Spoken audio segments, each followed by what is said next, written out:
Hey, a lot of people think the Catholics are crazy, that they don't know about politics and what have you. But, well, for instance, people will point to this story. A Catholic priest put an aborted fetus on the altar in an appeal for Donald Trump. That happened. What? That happened. Catholics aren't fucking crazy.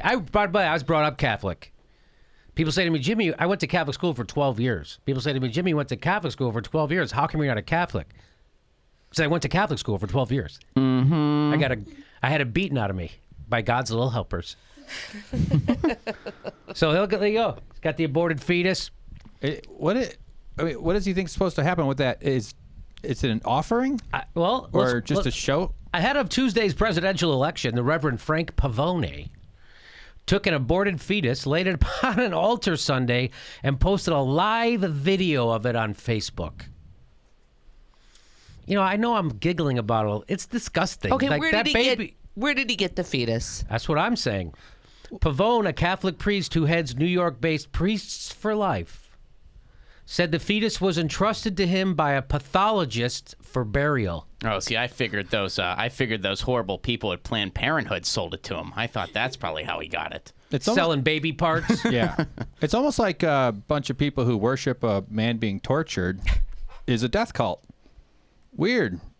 Odd that they'd be comfortable with exploiting suffering for political religious gains. It's not like the central symbol of their spirituality is a torture device. Yeah. It's not like they don't wear necklaces with a torture device? Of a dude bleeding, nailed to the cross is a torture device. Like they had a waterboard. Here, they put it around. That could be a guillotine or a waterboard. Or a guillotine. It could be something crazy, yeah. But because it symbolizes suffering and sacrifice, and it's all that bull BS. In Pavone's Facebook appeal, he wrote, "We have to decide if we will allow this child killing to continue in America or not. Hillary Clinton of the Democratic platform says, yes, let the child killing continue, and you pay for it. Donald Tiny Hands Trump and the Republican platform says, no, the child should be protected." So that's why he's going for Trump. On Tuesday, the diocese posted a statement saying that it is opening an investigation on Pavone's actions, saying they were against the dignity of human life and is a desecration of the altar. So he'll be going to a different parish soon. So yeah, they're going to send him to another parish. Maybe he'll get to molest some kids or some fetuses or something. That's usually what happens. When you screw up, they send you to Arizona, and then they let you to go do whatever you did that you had to leave for. You go do it there. But there's apparently in Arizona, nobody sees. Yeah, I spent 12 years in Catholic school too, Jimmy. I did not know that. Oh, yeah. I got those stripes, too. Oh, there you go. A lot of sin in this room. A lot of sin. You know, it's so interesting. A lot of guilt. It's so interesting that he wants to, highlight this fetus and the preciousness of life. Is he going to next week have at the altar a child to represent the 50% of children that are living in poverty, or 25% of children living in poverty? I wonder. 50, and then grown up the following weekend, because 50% of Americans are living in poverty or poor. Mm-hmm. I think next week God's going to tell him we need to invade Iraq again. I think that's. I bet you God will. That'll be the subject next week. Reject Syrian refugees, especially the kids. Right. The diocese went on saying, being pro-life is about respecting the dignity of the human person.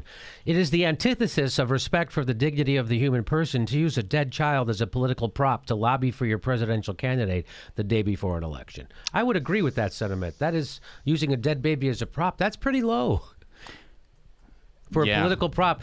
In the chapel, this is from the priest. He said, in the chapel were only me and the baby, whose funeral has already been held and who has been laid to rest.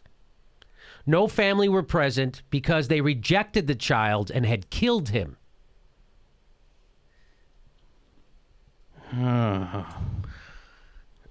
His body would have been thrown in the garbage had we not accepted it. Pavone's video comes after a group of Catholics inserted flyers into parish bulletins in San Diego claiming that a vote for a Democrat is a mortal sin. San Diego's Bishop Robert McElroy criticized the flyer. So I wonder if Rachel Maddow did a piece after she did a piece on how Jill Stein threw the election, because Rachel Maddow's a Rhodes Scholar, but she doesn't know how to do math. She's so stupid she doesn't know how to do math. She gets it wrong on purpose. And people turn on Rachel Maddow to get informed. I wonder if she's going to do a thing about how she's pissed off at the Catholics, because the Catholics voted 52% for Donald Trump. Catholics. A religious group voted, a majority of them voted for Donald Trump, who's supposed to be the most immoral guy we've ever had run for president. You think Rachel Maddow's going to do a video about how the Catholics are mentals? No. Mortal sin's like one of the bad ones, too. That's like you're going to hell thing. The mortal sins, right? The mortals, the venial ones aren't that bad. Are okay. Venial is like, oh, that's you just said purgatory. A curse word. That's just purgatory. But mortal sins mean you go to hell. Mm-hmm. So I can't wait for that video from Rachel Maddow, all pissed off about how the Catholics voted overwhelmingly for Dottie Tynahans. That's not coming, because that would cost her money and her company money. They won't ever do anything that costs their company money. Her company, by the way, is Comcast. Voted one of the worst companies in the world to work for if you're a worker. You never heard that on MSNBC. And on Saturday, Pope Francis condemned the political use of fear and the building of walls, describing the refugee crisis as a problem of the world and urging political leaders to do more. And that's what's going on in Catholicism right now. The Pope says some really, really nice things, but then nothing changes on the surface. And I have this argument with a lot of my family members. They're like, well, the new guy is really... Yeah, he says nice things, but he doesn't do anything. Nothing changes. He just says things. That's right. He's not changing anything. By the way, did they let women run things in the church yet? It's okay for them to be sexist, though? And you wonder why 52% of Catholics voted for a sexist? Maybe because your entire fucking organization is sexist. Your spirituality built on sexism. Oh my God, it is. Oh my God, it is.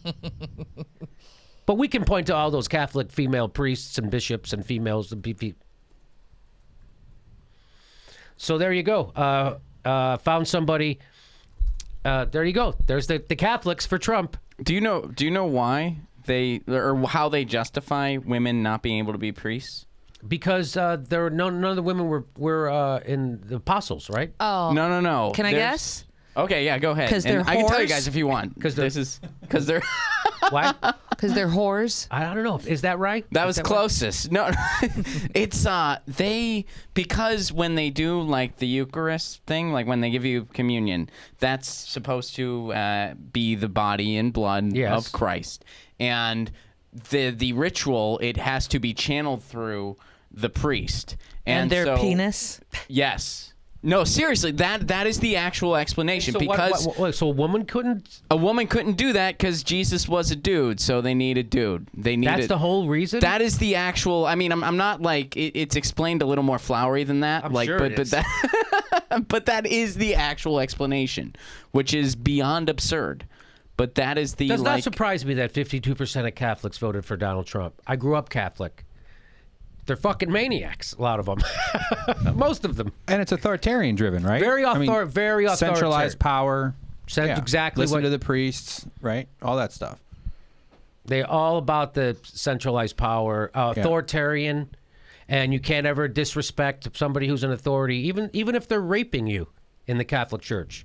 You have to shut up. Literally, the priest in my parish was a big raper.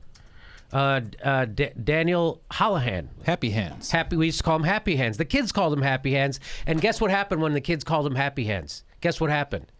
They would tell us to stop it. Our parents, the grown-ups, they would say, don't be disrespectful. You mean to Happy Hands? Yes. And then when it got found out that he was raping all these kids, they sent him to Arizona. Literally, he didn't go to jail. And they sent out a letter to everybody in the parish saying, hey, he needs your prayers. That's what they said. He needs your prayers. The priest, he needs your prayers because he's got problems. Not the kids he raped need prayers. The priest. That's the Catholics. That's the Catholics. I can't wait. I'm looking forward to Rachel Maddow's video on that.